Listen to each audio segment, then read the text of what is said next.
রমজানে এরকম ঠান্ডা বেলের শরবত হলে পুরো রমজানটাই যেন জমে যায়।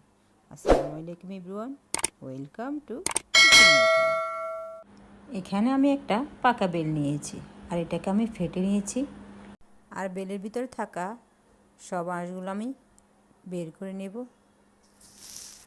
এটা কোনো কঠিন কাজ না, ভিতর থেকে একটু চাপ দিলে সব আঁশগুলো বের হয়ে যাবে।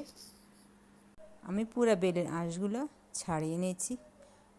সব আঁশগুলো আমি একটা বাটির মধ্যে নিয়ে নেব। এবার পরিমাণ মতন কিছু পানি দিয়ে আমি এই বেলটাকে হাত দিয়ে একটু কষলিয়ে নেব। এটা সবাই পারে, তবু আমি আমার মতন করে বলে যাচ্ছি। ভালো করে একটু কষলালে আঁশগুলো হাতে চলে আসবে। ইফতারে বেলের শরবত থাকলে ভালোই লাগে।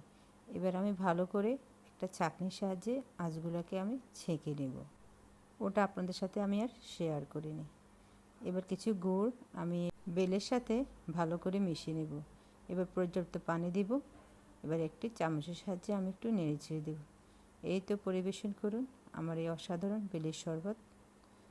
আমার এই ভিডিও যদি সবার কাছে ভালো লাগে অবশ্যই আমার পাশে থাকবেন আর লাইক সাবস্ক্রাইব দিতে ভুলবেন না। আল্লাহ হাফেজ।